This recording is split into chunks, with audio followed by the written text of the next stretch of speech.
We're going to be taking a look at a weapon in a different game this time. In honor of May the 4th just passed, we will be looking at a popular weapon in Star Wars Battlefront 2. Surprisingly, this gun is the famous STG-44.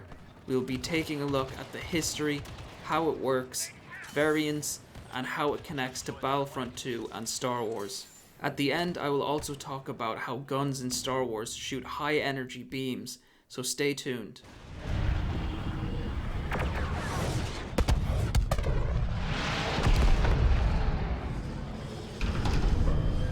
It's not unknown that George Lucas took inspiration for his Star Wars arsenal from many weapons used during the war. This could partly be due to leftover props to save money, and maybe to form a kind of connection that would help with the realism of the weapons. Many stick out like a sore thumb. Han Solo's iconic pistol is a Mauser C96, used in the war by the Germans. He didn't only use weapons, but also other old objects. Anakin's lightsaber handle was made from a 1940s Graflex camera flash gun. But the one I really want to talk about today is the A295, or in real life, the STG-44. This weapon could be known as the first assault rifle and inspiration for many modern weapons such as the AK series rifles and the M4 carbine. The STG came about as a result of changing tactics and a change in the way that the war was conducted.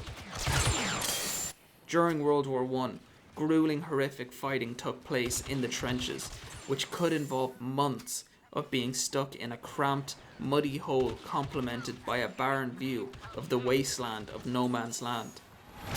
This fighting could go on for months, with only a little ground gained or lost at a time.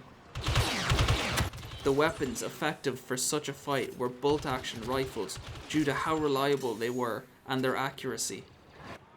However, it was also found that these bolt-action rifles made it difficult to maneuver in the trenches during attacks. Bolt actions were also heavy and the recoil made it difficult to sustain continued fire. On the other side was the submachine guns, such as the MP40, that used pistol rounds. They were small and easy to carry, but didn't have the necessary range or stopping power. The Germans looked for alternatives using the best of both of these. In 1917, an alternative machine pistol was developed, called the MP18, with its signature side-mounted magazine. Later, the idea of a faster-firing, short cartridge weapon was improved upon by Hugo Schmeisser, who redesigned the weapon so that the magwell and the pistol grip would be in line to reduce recoil. After full assembly was completed, the field test was done by German soldiers in Russia, where the weapon became more popular. They found that with using the prototype, they could fight back against the Russian PPSH submachine gun. I am as impressed as my programming allows. With its high rate of fire, the PPSH devastated infantry, but this prototype could engage outside of the effective range of the PPSH, while also having the volume of fire to suppress and advance. The production, however, was stalled as a result of reluctance to focus on manufacturing a weapon with a different size cartridge to the already well stockpiled 7.9mm rifle round. In addition, German leadership had committed to only using full power cartridges and dismissed development using a weaker round. Using a workaround by dubbing the weapon a machine pistol along with its new reputation on the Eastern Front against the immense firepower of the PPSH resulted in the continuation of the project. You would think these clones would have learned to take better care of their thing. With the new designation of the gun to a submachine gun, the German leadership signed off a program without realizing it was a program they originally rejected. The name was changed from the MP44 to the Sturmgewehr 44 after they had seen the results on the battlefield and reverted their decision, wanting every soldier on the Eastern Front to have one. In the end, 425,977 of these weapons were made.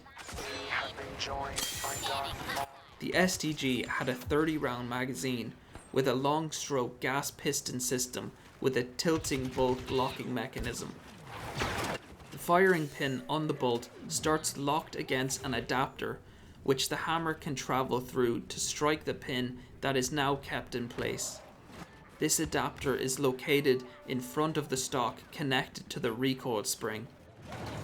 When the trigger is pulled, the hammer will hit the firing pin on the bolt, firing the rifle. The gas escapes at the top of the rifle through a rod and pushes back the piston, which catches the bolt using a hook. The piston then pulls the bolt back towards the stock, allowing a new round to be chambered. The bolt returns with a new round in the chamber and locks back into place with the adapter cycling the gun.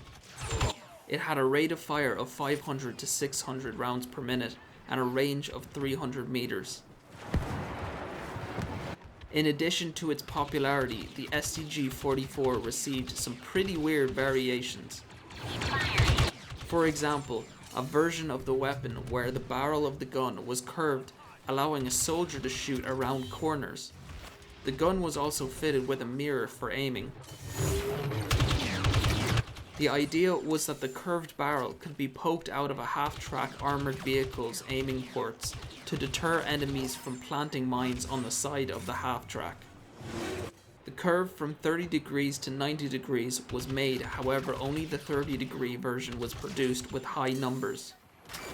This version of the STG was called the Krumlov.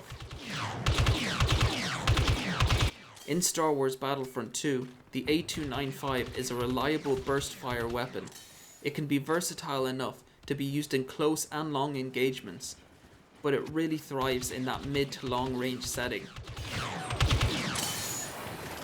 It is more accurate and easier to use than most of the other weapons in Battlefront 2, and also comes with a scope. In Star Wars, the A295 takes many of the same design features as the STG-44, since the props did use parts from the original assault rifle. It uses the same stock, receiver, and magazine, resulting in a very similar shape. I find your ineptitude less amusing as time goes by. Of course, the mechanics of how it fires is obviously not the same, since the Germans didn't fire energy bolts at the Allies, as far as I'm aware. Design. In Star Wars, the way this gun fires is that it converts blaster gas called Tibana into plasma through ionization. Some real-world examples of plasma are the sun and a bolt of lightning. Plasma is a fourth state of matter, which can be produced from adding more energy to a gas. Ionization is a process where an atom loses or gains electrons, resulting in a negative or positive charge. In this case, the increased energy is ripping away electrons in the atoms found in the gas, creating negatively charged particles and positively charged particles that move around. These particles with a charge are called ions. The negatively charged electrons and positively charged nuclei from the atoms the electrons left interact in a big ball of high energy charged particles, and this is plasma. Because it is a ball of charged particles, an electric current can pass through it, so plasma has a magnetic field and can conduct electricity. In Star Wars, the plasma bolt's speed and range are controlled using a magnetic barrel and lenses which can be used to shoot the plasma. Alright then. It takes advantage of the magnetic bottle effect, which means using a magnetic field you can trap charged ions. This allows the plasma in the blaster to be trapped and directed towards a target.